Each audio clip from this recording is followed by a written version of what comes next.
Bismillahirrahmanirrahim. Assalamualaikum warahmatullahi wabarakatuh.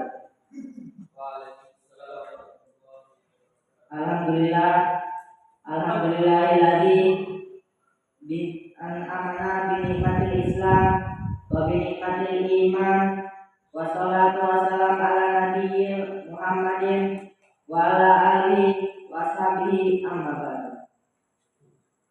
Qala Allah ta'ala fi kitabihil karim, a'udzu billahi minasyaitonir rajim. Bismillahirrahmanirrahim. Al jazaa'ul ihsan ilal ihsan. Jamaah taklim yang insyaallah dimuliakan oleh Allah pada malam hari ini. Tak ada yang bisa kita ucapkan selain rasa syukur pada Allah karena pada kesempatan malam ini kita masih diberikan kesehatan, kekuatan, serta ridho untuk dapat menghadiri agenda talim kita dengan sehat walafiat. Amin. Salam serta salam tak lupa kita sanjung agungkan kepada suri tauladan kita, Nabi besar Nabi Allah Muhammad Sallallahu Alaihi Wasallam, yang mana ialah yang telah membawa agama Islam kita ini dari zaman jahiliyah sampai zaman Islamiyah, dari zaman kebodohan sampai zaman ilmu pengetahuan. Baiklah, duduknya saya di sini akan menyampaikan materi atau talim yang bertemakan tasqiyatun nafas. Tasqiyatun nafas memiliki arti yaitu penyucian jiwa. Itu berasal dari bahasa Arab yang artinya penyucian jiwa dari segala bentuk penyakit hati, sombong, dan yang lain-lain. Karena tasqiyatun nafas sendiri memiliki tujuan yaitu membersihkan hati atau menghilangkan ego dalam tubuh kita agar jiwa kita ini bersih dari dosa maksiat ataupun dosa yang lain-lainnya.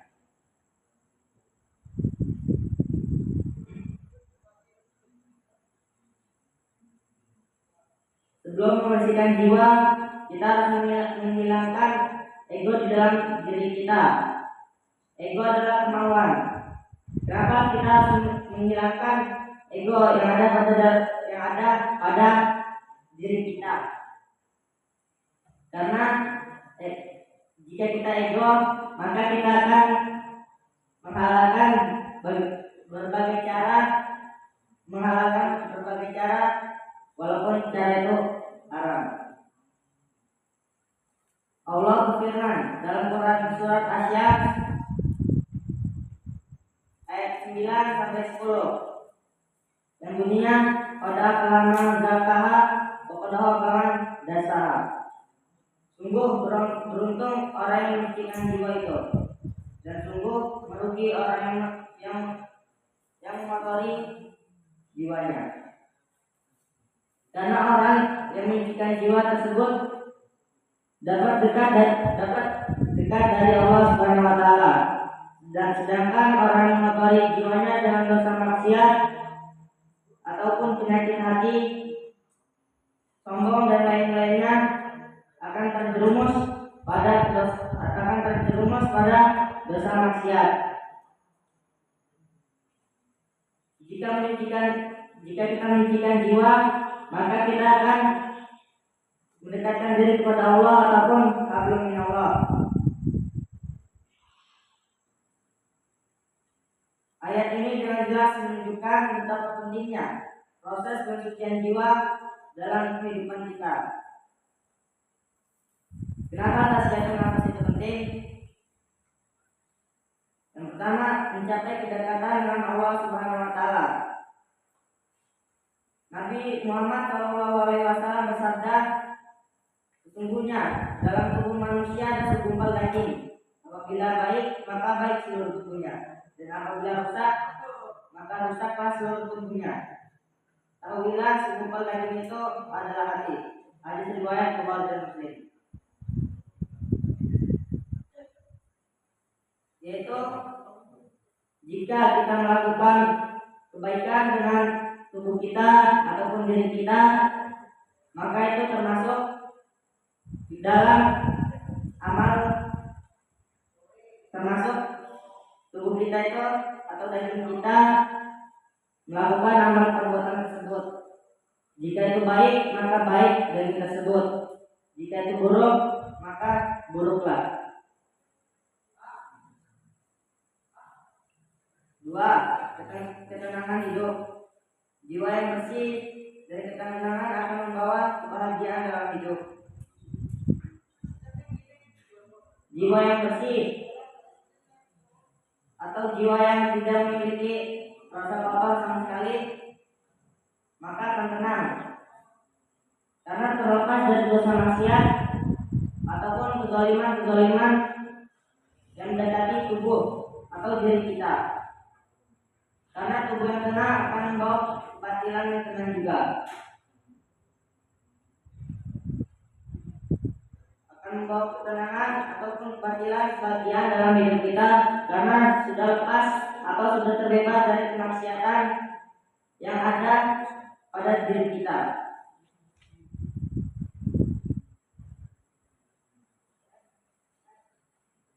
Lalu yang ketiga, menjadi manusia yang bermanfaat. Dengan jiwa yang murni, kita akan lebih mampu memberikan manfaat dan lebih peka terhadap orang lain.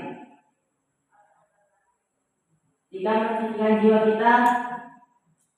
kita akan menjadi bersih atau murni, dan kita akan mampu menolong seseorang yang terjebak dalam kemaksiatan dosa. Kita akan menunjukkan kepada orang itu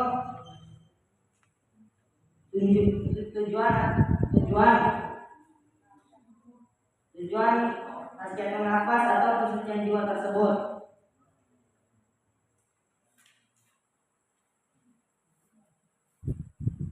Lalu langkah-langkah menyucikan jiwa. Yang pertama, tobat. Allah berfirman dalam Quran surat Al-Baqarah ayat 122.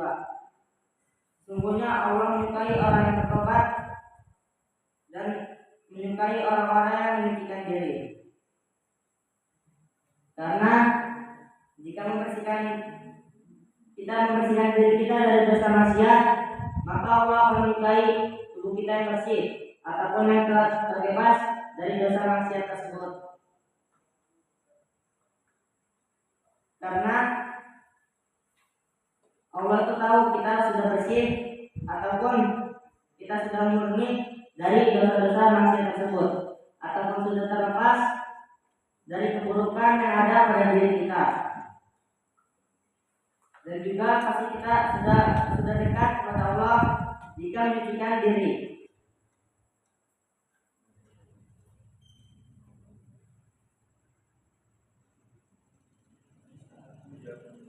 Lalu yang kedua, zikir dan doa. Mengingat Allah melalui zikir dan doa adalah cara yang efektif untuk membersihkan hati. Perumpamaan orang yang berzikir pada rohnya dengan orang yang tidak berzikir adalah orang hidup dan mati. Kita jangan terlepas dari zikir ataupun doa. Kita zikir, selalu berzikir ataupun selalu berdoa untuk tetap mengingat Allah. Karena sekali yang kita lupa terhadap Allah Subhanahu wa taala, kita akan terjerumus dalam dosa kemaksiatan yang akan mendekati pada diri kita.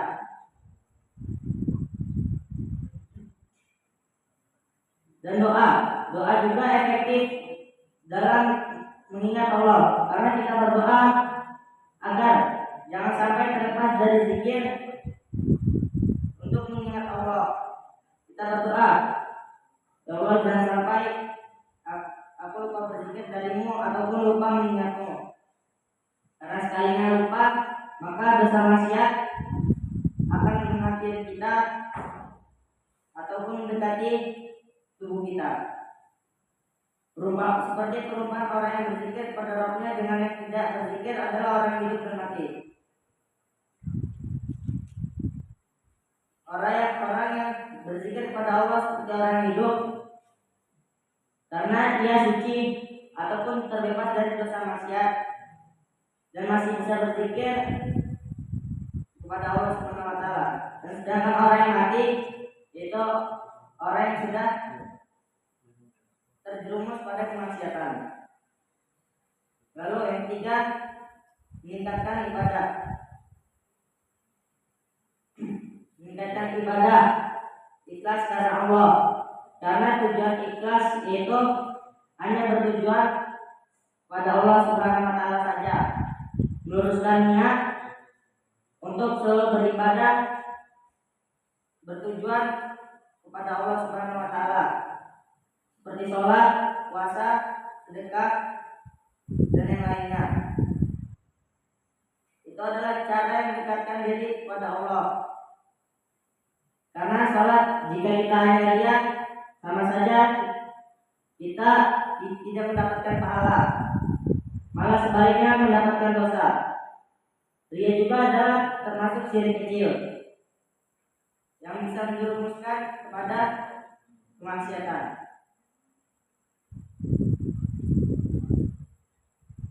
Lalu yang keempat, salawat. Mengapa salawat?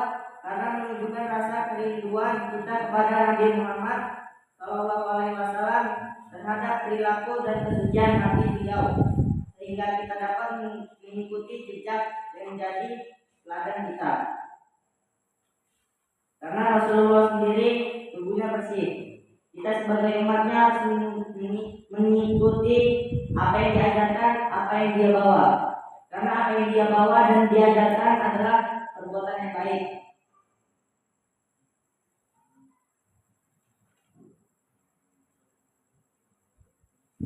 Lalu yang kelima, mujahadah, yaitu berjuang melawan hawa nafsu.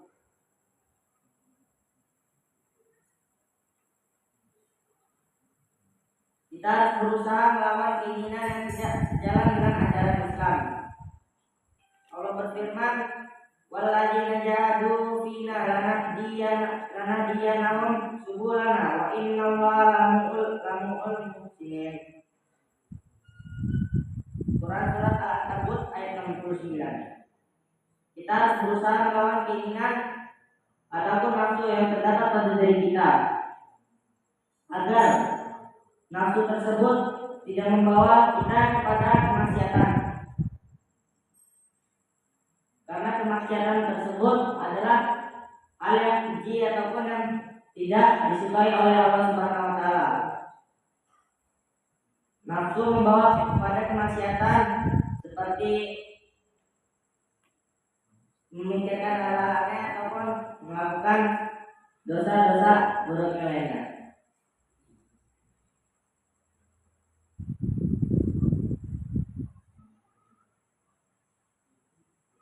Dan orang-orang yang berjihad untuk mencari keridhaan kami dengan benar-benar akan kami tunjukkan kepada mereka jalan-jalan kami, dan sesungguhnya Allah beserta orang-orang yang baik. Orang yang berjihad untuk mencapai ridha Allah ataupun menggapainya, maka akan Allah tunjukkan jalannya yang benar, ataupun tidak akan Allah persulit jalannya menuju keridhaan Allah. Karena Allah suka orang yang mendekatkan dirinya kepada diri kepadanya dengan cara membersihkan dirinya atau tasbih nafas.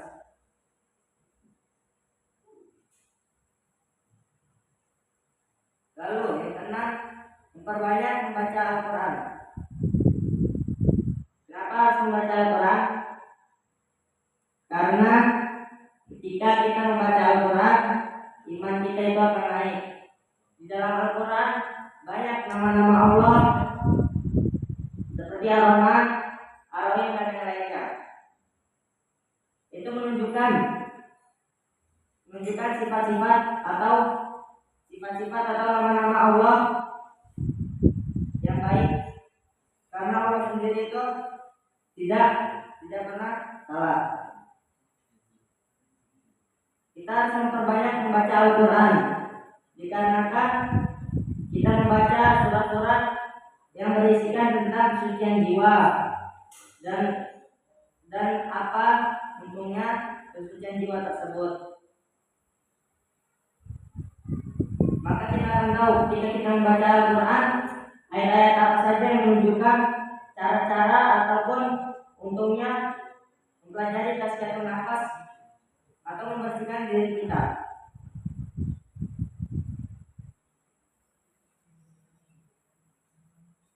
Memperbanyak Al-Quran juga dapat membuat Allah ridho ataupun mendapatkan pahala. Definisi dan konsep tazkiyatun nafas. Secara etimologis berasal dari bahasa Arab yang berarti zakat. Ya, berasal dari bahasa Arab zakat yang berarti tumbuh, berkembang dan menjadi murni ataupun bersih. Sedangkan nafas yang berarti jiwa. Zakat itu adalah tumbuh, berkembang dan menjadi murni ataupun bersih. Seperti pohon yang menghasilkan buah, dia tumbuh dan berkembang dan menjadi manfaat bagi manusia. Itu karena seperti buahnya. Jika kita sudah membersihkan jiwa kita, maka jiwa kita itu akan tumbuh dan berkembang dan menjadi murni kembali seperti kita baru lahir, karena sudah terlepas dari dosa maksiat yang telah kita perbuat. Dalam konteks Islam, jiwa manusia dianggap memiliki kecenderungan alami, baik maupun keburukan.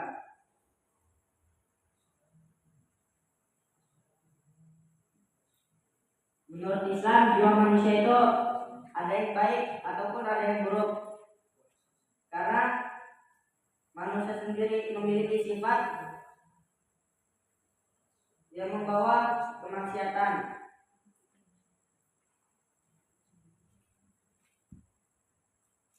Dasar teologis dalam Al-Quran dan hadis. Al-Quran banyak berbicara tentang pentingnya tazkiyatun nafas, seperti Quran surat Asy-Syams ayat 9 sampai 10. Pada aflaha man zakkaha wa qad khaba man dassaha. Barang siapa yang mensucikan jiwanya, ia akan beruntung, dan siapa yang mengotorinya akan merugi. Dan banyak juga ayat Quran yang telah menjelaskan tentang tazkiyatun nafas tersebut, tentang bagaimana cara membersihkan jiwa dan apa saja untungnya membersihkan jiwa tersebut bagi tubuh kita ataupun dunia kita.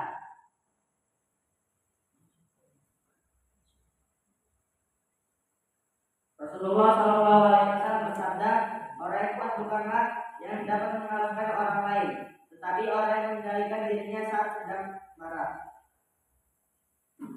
Jadi orang yang kuat bukanlah orang yang mengalahkan orang lain. Karena jika kita mengalahkan orang lain itu hanyalah gampang, sedangkan kita mengalahkan nafsu marah kita itu susah. Karena nafsu marah sendiri itu adalah nafsu yang membawa kepada kemaksiatan.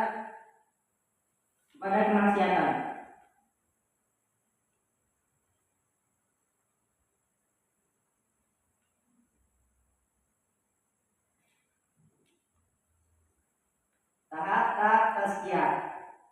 Yang satu muhasabah atau introspeksi diri. Kita muhasabah itu mengintrospeksi diri, apa saja maksiat yang sudah kita lakukan dan perbuatan baik apa saja yang sudah kita lakukan, perbuatan buruk ataupun perbuatan baik. Karena kita bisa tahu apa saja dosa maksiat yang telah kita lakukan dan kita bisa memperbaiki diri kita sendiri.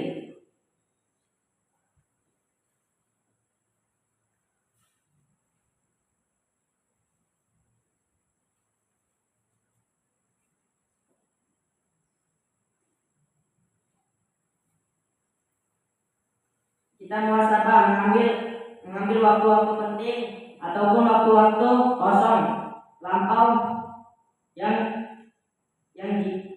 tidak, atau mengambil waktu kosong yang kita tidak ada kaitannya dengan pekerjaan kita.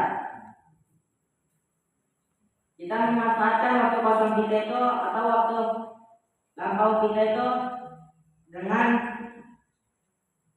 cara bertobat, merenungkan dosa-dosa maksiat yang telah kita perbuat.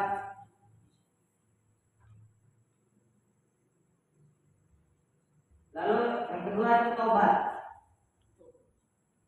mengakui dosa kita dan kesalahan kita kepada Allah dan berusaha memperbaiki diri.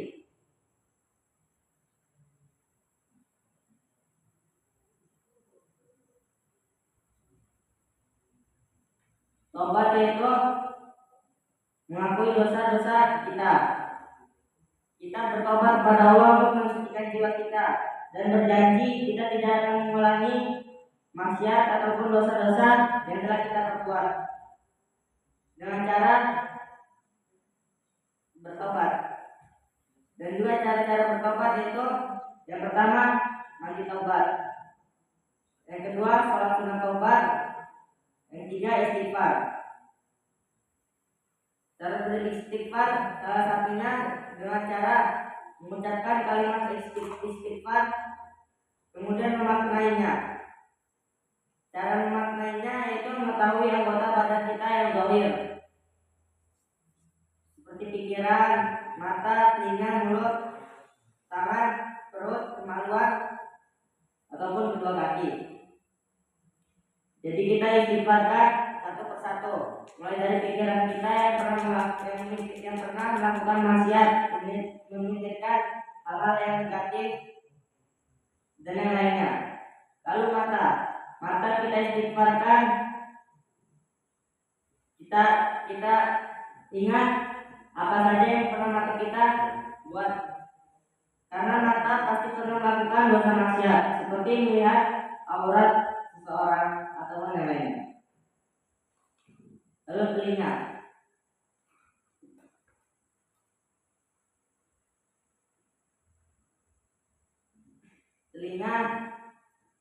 pasti juga pernah melakukan maksiat, karena kita mendengar orang-orang yang berkata kotor, berkata-kata yang jorok, ataupun berkata-kata yang tidak menyenangkan ataupun dibenci oleh Allah Subhanahu wa taala. Kita mendengar, lalu kita ikuti melalui mulut. Mulut juga harus kita istighfarkan, karena telah berbuat kata-kata yang pernah mencela orang lain ataupun kata-kata jorok yang kita lontarkan atau kita bilang kepada orang lain.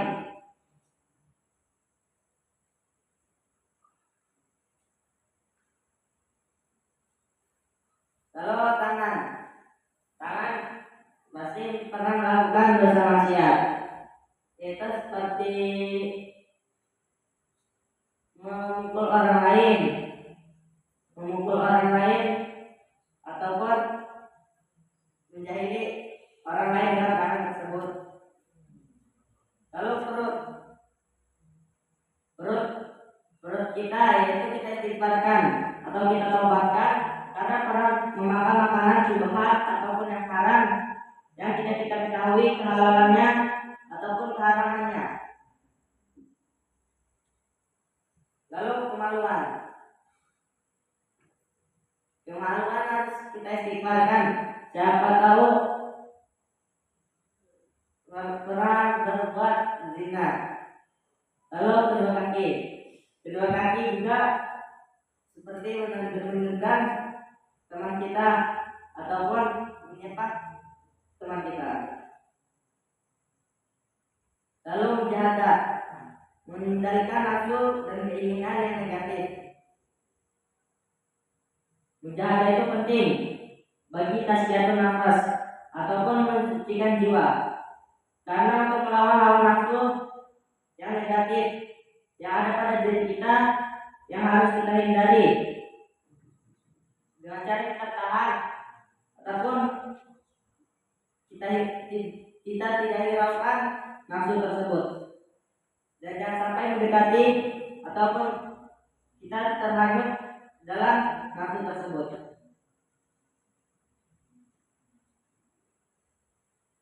Lalu zikir, mengingat Allah.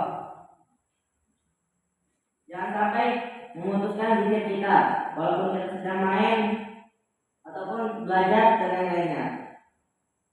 Karena sekalinya lupa dalam berzikir, syaitan akan menghanyutkan pikiran kita atau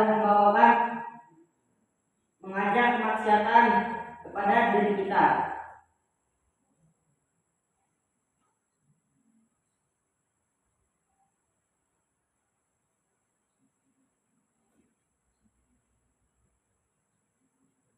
Zikir kita harus lakukan secara konsisten untuk menguatkan ikatan spiritual dengan Allah. Zikir dapat mendekatkan diri kepada Allah atau mengenal Allah. Kita istiqomahkan zikir kita agar setan tidak bisa membisiki atau menghanyutkan pikiran kita untuk melakukan dosa-dosa maksiat tersebut. Lalu yaitu muraqabah, merasa diawasi.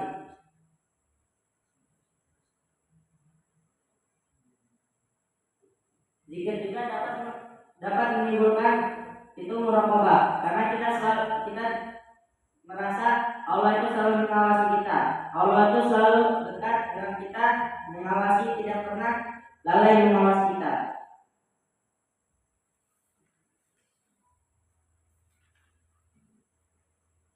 Menyadari bahwa Allah selalu mengawasi kita dalam segala sesuatu dan perilaku apapun. Baik di manapun itu Allah tahu. Karena itu Allah Maha melihat segala sesuatu, baik itu dari yang besar hingga yang kecil. Allah tidak pernah lalai melihat kita.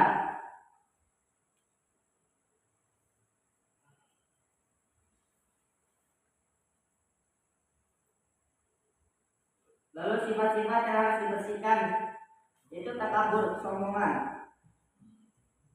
Sombongan itu termasuk dosa maksiat. Karena kita sombong atas apa yang kita miliki, kita pamerkan kepada seseorang yang tidak memiliki barang tersebut.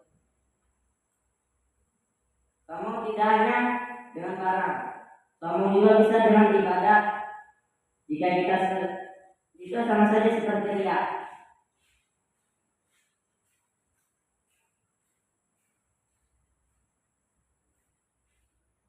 Lalu hasad, iri hati. Hati kita selalu iri terhadap orang yang memiliki harta ataupun barang-barang yang tidak kita miliki. Lalu marah yang tidak terkendali. Marah yang tidak terkendali membawa kehancuran. Karena marah sendiri dapat menghancurkan apa saja yang ada di depan mata kita. Tidak peduli itu barang siapa.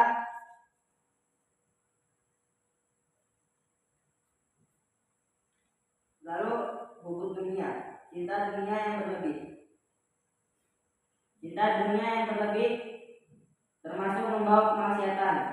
Karena terlalu cinta terhadap hartanya, sehingga lupa terhadap Allah, hingga tidak melakukan ibadah, seperti cinta terhadap harta ataupun yang lainnya.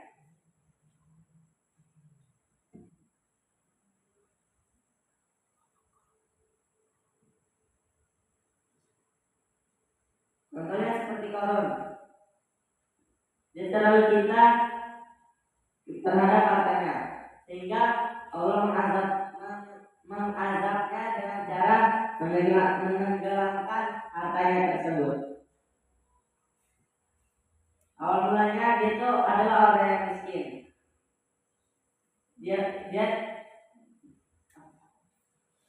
Dia bosan menjadi miskin dan meminta doa pada Nabi Musa alaihissalam. Dia meminta doa Nabi Musa alaihissalam untuk menjadi orang yang kaya. Lalu Nabi Musa alaihissalam menjawab, jika kamu kaya, maka kamu akan lupa terhadap Tuhanmu, yaitu Allah.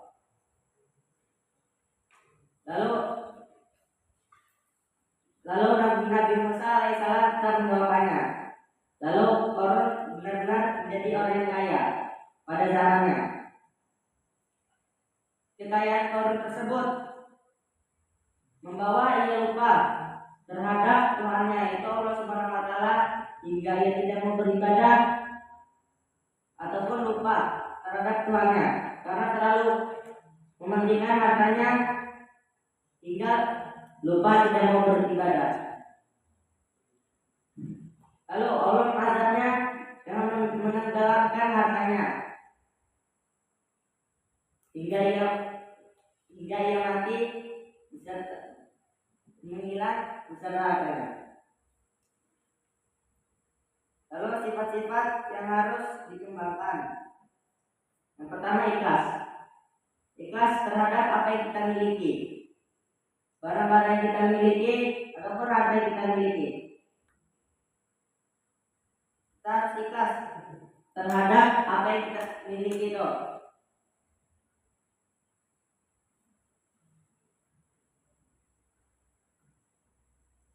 Lalu sabar. Sabar ketika mendapatkan ujian dari Allah Subhanahu wa taala. Ketika kita mendapatkan ujian dari Allah Subhanahu wa taala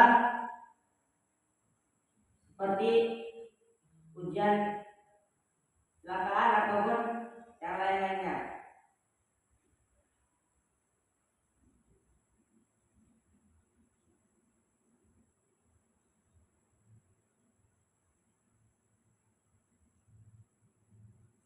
Kita harus sabar menghadapi ujian-ujian yang diberikan oleh Allah Subhanahu wa taala. Lalu rasa syukur. Kita bersyukur dengan apa yang kita miliki dan tetap beribadah walaupun dengan baju ataupun cara yang kita miliki.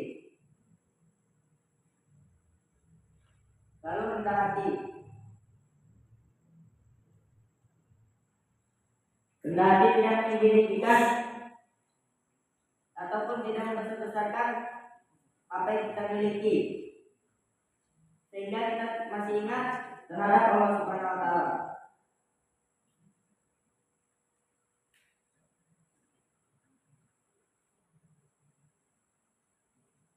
Lalu peran praktis dalam kehidupan sehari-hari. Tazkiyatun nafas bukan hanya teori saja, melainkan juga memiliki implikasi dalam kehidupan kita sehari-hari. Jadi tazkiyatun nafas bukanlah hanya sekedar teori ataupun tulisan yang diajarkan, harus dipraktikkan juga terhadap kehidupan kita agar terbebas dari dosa-dosa yang mendekati diri kita.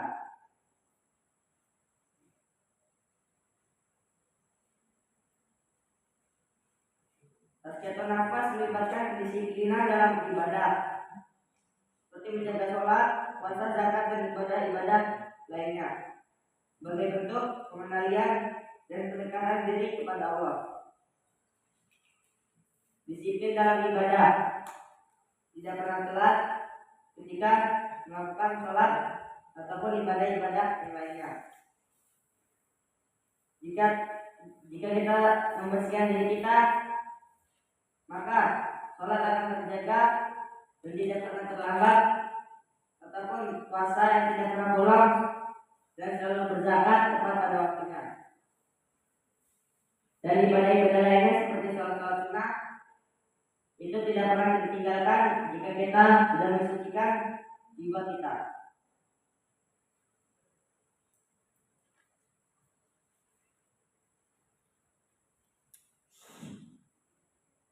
Lalu yang kedua, perlakuan terhadap orang lain.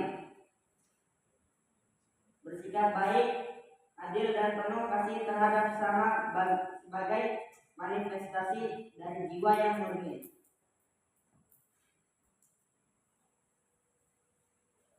Jika kita bertasbih nafas ataupun sudah mensucikan jiwa kita, maka kita akan baik terhadap sesama teman kita ataupun orang lain, dan adil dan penuh kasih terhadap sesama, baik sesama teman ataupun sesama orang yang tidak dikenal. Lalu menghindari maksiat.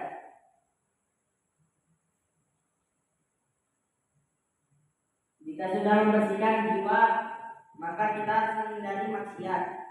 Karena jika kita sudah membersihkan diri kita lalu kita maksiat, maka itu sama saja bohong. Diri kita akan kotor lagi. Maka terlebih dahululah kita hindari maksiat ataupun dosa-dosa yang sering kita lakukan, seperti omong-omongan kotor ataupun berbuat maksiat yang lainnya.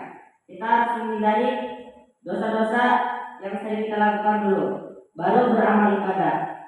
Karena banyak orang yang beramal ibadah duluan, lalu dia melakukan dosa maksiatnya tersebut lagi. Karena dia belum membiasakan dirinya untuk meninggalkan maksiat tersebut. Seharusnya kita menghindari maksiat kita terlebih dahulu, lalu beribadah kepada Allah Subhanahu wa taala, mendekatkan diri kita kepada Allah Subhanahu wa taala hingga kita mengenal Allah Subhanahu wa taala. Lalu mengelola emosi dan keinginan, belajar mengelola emosi dan tidak menyerah pada keinginan yang tidak sehat atau merugikan. Mengelola emosi, yaitu jangan sampai emosi kita itu melebihi batas emosi kita dan keinginan mengikuti hawa nafsu. Haruslah tahan terhadap emosi ataupun keinginan kita.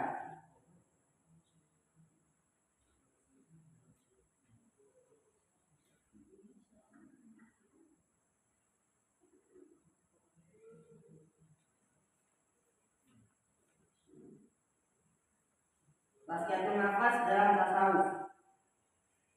Tasawuf atau sufisme sangat erat kaitannya dengan tasbih nafas. Para sufi sering menggunakan metode seperti keluar ataupun retret spiritual, rabitah dan zawiyah, ikatan hati dan komunikasi spiritual untuk membantu dalam proses pensucian jiwa. Fokus utama mereka adalah mencapai ma'rifat, pengetahuan intuitif tentang Allah Subhanahu wa taala dan fana, menghapus ego di hadapan Allah. Para sufi lebih mengutamakan membersihkan jiwa raga mereka. Yang dia lebih mendekatkan diri kepada Allah dibanding melakukan pekerjaan yang lainnya.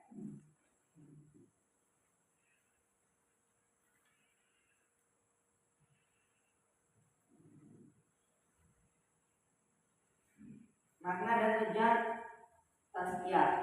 Makna secara harfiah mensucikan jiwa kita dari penyakit hati seperti iri, dengki, ria dan lain-lain.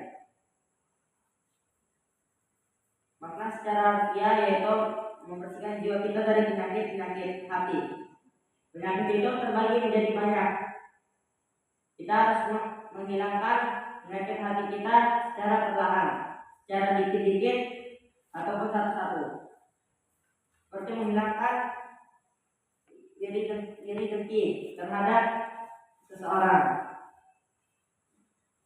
Kita hilangkan rasa iri kita atas apa yang dia miliki dengan tidak yang miliki. Kita harus hindari sifat iri dengki tersebut. Lalu ria itu adalah beramal ibadah yang baik hanya untuk dipuji. Hanya untuk dipuji sama saja itu bohong. Itu adalah termasuk syirik kecil yang membawa kepada kemaksiatan.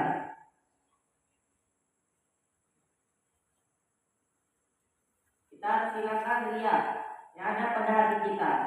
Karena kita beramal ibadah jika hanya ingin dipuji, itu percuma. Kita malah bukan mendapatkan pahala, malah mendapatkan dosa. Kita hanya mengharapkan muka dari orang-orang yang melihat kita. Tujuan atau mencapai tingkat kebersihan spiritual yang memungkinkan seorang untuk hidup sesuai kehendak Allah dan menjalani kehidupan yang bermanfaat dan memperoleh ketenangan batin. Mencapai tingkat kebersihan spiritual yaitu orang yang jiwanya sudah bersih dari dosa maksiat, maka akan mengikuti perintah-perintah ataupun larangan-larangan Allah Subhanahu wa taala. Orang yang jika sudah membersihkan jiwa mereka secara spiritual, maka ia akan bertakwa kepada Allah dan selalu mengikuti larangan-larangan atau perintah-perintah yang diperintahkan oleh Allah Subhanahu wa taala tersebut.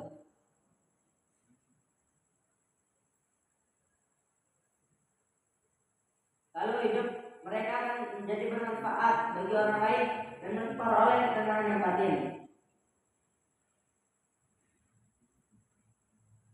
Hidup mereka akan bermanfaat bagi orang lain karena menunjukkan bagaimana cara untuk menuju kebenaran atau mendekatkan diri kepada Allah. Itu ma'rifatullah. Jika itu maka tubuh diri kita akan bermanfaat bagi orang lain.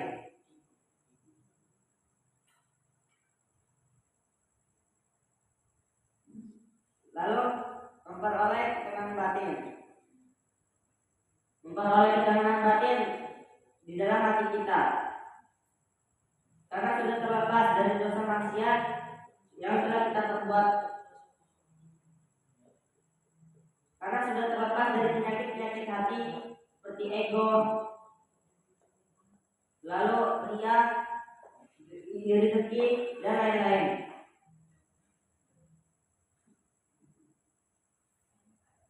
Jika sudah membersihkan jiwa kita ataupun hati kita, maka sudah terbebas ataupun sudah lega, sudah terlepas dari dosa maksiat yang telah diperbuat.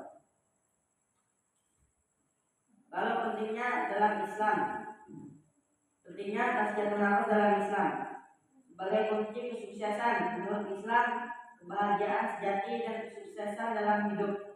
Tak hanya datang dari kebersihan duniawi, tetapi juga dari jiwa yang bersih dari kedekatan dengan Allah. Tasbihul nafas itu penting bagi Islam karena adalah kunci menuju kedekatan diri kepada Allah Subhanahu wa taala. Akan mendapatkan kebahagiaan sejati dan kesuksesan duniawi maupun akhirat. Sudah bersih dari jiwa maksiat, lalu kita mendapatkan ridha Allah, lalu kita juga mendapatkan surga dan mendapatkan kedekatan diri dari Allah Subhanahu wa taala. Lalu metode-metode tazkiyah. Yang pertama zikir dan sholat. Kenapa zikir dan sholat? Karena zikir adalah permohonan maaf kepada Allah Subhanahu wa taala atas apa perbuatan yang tercela yang mengenai Allah Subhanahu wa taala. Dan sholat, kita tunduk ataupun sholat kepada Allah untuk agar dosa kita diampuni oleh Allah Subhanahu wa taala. Dengan cara bersolat, zikir dan yang lainnya. Lalu tilawah Al-Qur'an. Tilawah Al-Qur'an juga dapat mendapatkan pahala dari Allah Subhanahu wa taala. Lalu muhasabah. Lalu berbuat baik kepada sesama. Berbuat baik juga adalah amal yang dicintai oleh Allah Subhanahu wa taala. Karena bermanfaat bagi sesama umat. Lalu tawakal dan ikhlas. Berserah diri kepada Allah.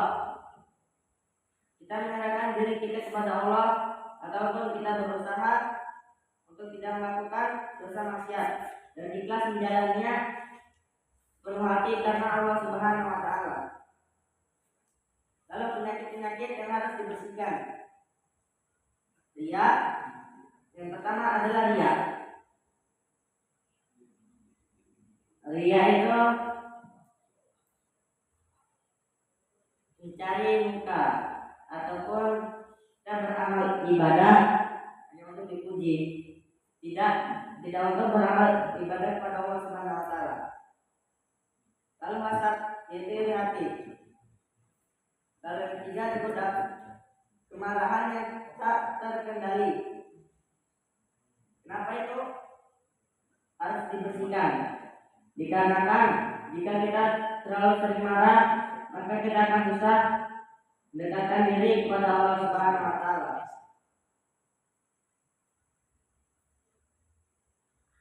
Lalu kibar, sombong atau merasa lebih baik daripada orang lain. Kibar harus dihilangkan. Karena kita itu merasa diri kita itu lebih baik daripada orang yang kita lihat.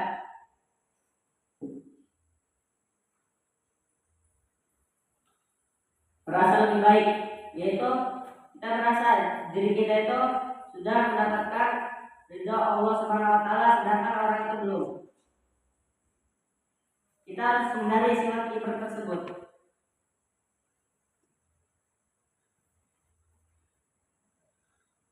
Lalu tingkatan-tingkatan nafsu. Yang pertama, nafsu amarah. Jiwa yang cenderung pada kejahatan hawa nafsu. Nafsu amarah jika jiwa yang cenderung kepada kejahatan hawa nafsu. Karena jiwa itu hanya bergantung ataupun hanya mengikuti hawa nafsu yang ada pada diri kita dan tidak mau mendekatkan diri kepada Allah Subhanahu wa taala, hanya meneruskan hawa nafsunya. Lalu ada namanya nafsu lawwamah, jiwa yang selalu menyesali dan tidak mengkritik dirinya sendiri setelah melakukan dosa.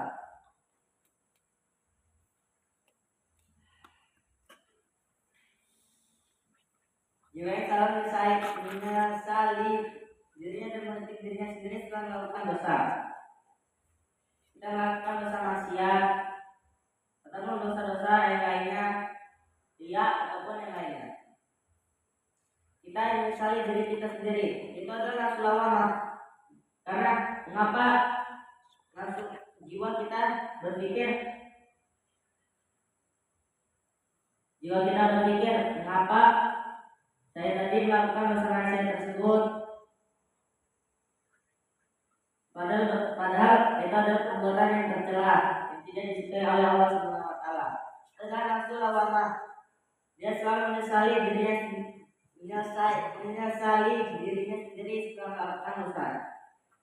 Lalu ada nafsu mutmainnah, jiwa yang tenang dan puas yang sudah mencapai kedekatan dengan Allah dan memiliki ketenangan batin.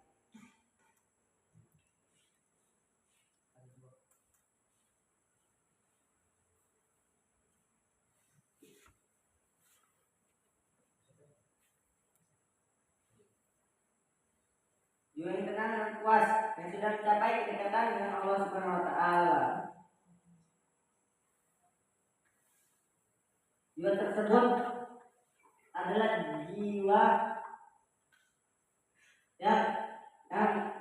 jiwa yang sudah dekat kepada Allah, yang sudah bersih kepada jiwa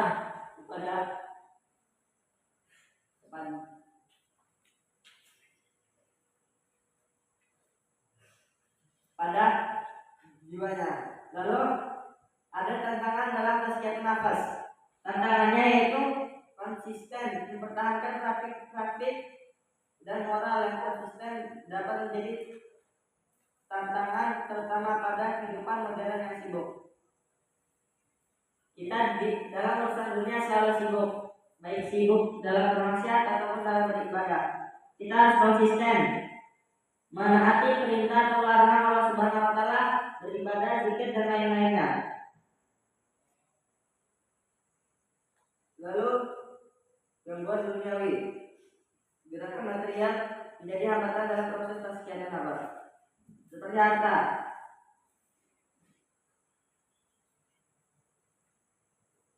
Harta yang banyak dapat mencenderungkan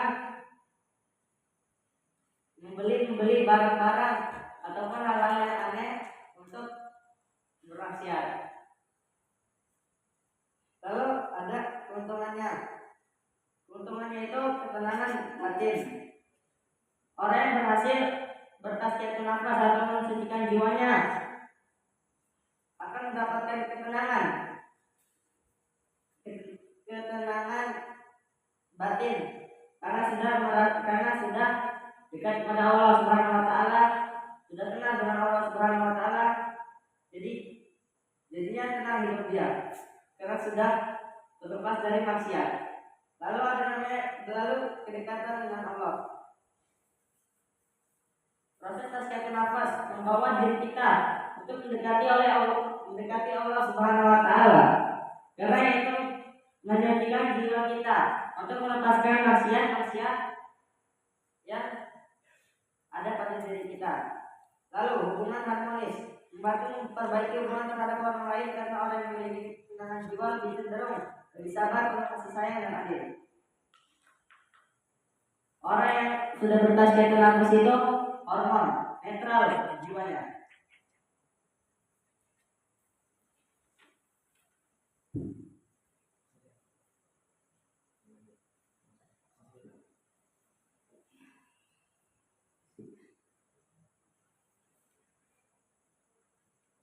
Baik, di sini apakah ada yang dipertanyakan?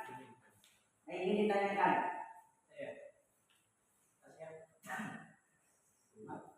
Tazkiyah nafas sendiri berasal dari bahasa Arab, kan, yang memiliki arti tersendiri, menyucikan jiwa. Apakah jika kita sendiri berusaha untuk tidak melaksanakan tidak melakukan dosa untuk pada hari ini itu sudah termasuk penyucian jiwa? Sudah, karena kita sedang berusaha untuk melepaskan diri kita dari maksiatan yang buruk.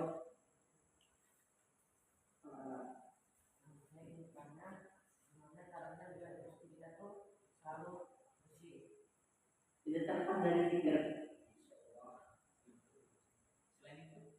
Dan itu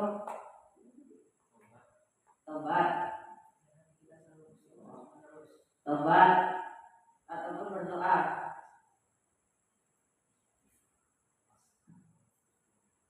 Lalu ada lagi yang ingin bertanya?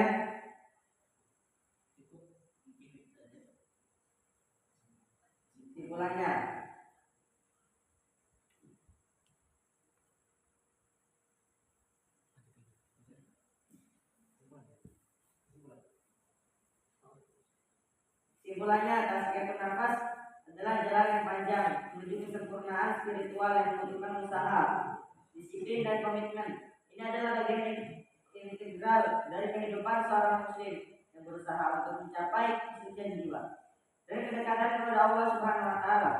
Melalui proses ini, seorang muslim dapat mencapai tujuan hidup sejati, yaitu keridhaan Allah Subhanahu wa taala dan kebahagiaan abadi di akhirat. Tazkiyah nafas adalah konsep dalam Islam yang berkaitan dengan pemurnian jiwa ataupun penyucian diri. Istilahnya berasal dari bahasa Arab tazkiyah yang berarti penyucian dan nafas diri. Proses tazkiyah nafas melibatkan usaha untuk membersihkan hati dari penyakit spiritual dan mendekatkan diri kepada Allah Subhanahu wa taala.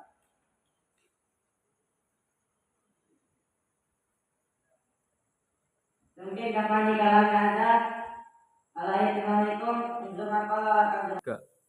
Nah, jadi sebelum ditutup, saya ingin menanyakan siapa yang bisa menjawab maka akan saya kasih hadiah. Itu jelaskan ulang tasqiyatun nafas. Apa itu? Tasqiyatun nafas itu berasal dari bahasa Arab yang artinya mensucikan jiwa.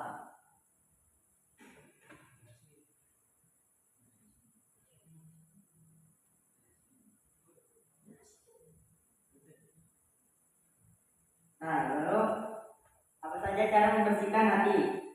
Ya, kenapa? Membersihkan hati Hadiah yuk. bisa dengan kita bertobat kepada Allah Subhanahu wa taala. Bisa kita berzikir, kita berdoa. Ya, dengan kita meningkatkan ibadah kepada Allah Subhanahu wa taala. Sudah. Gimana tidak?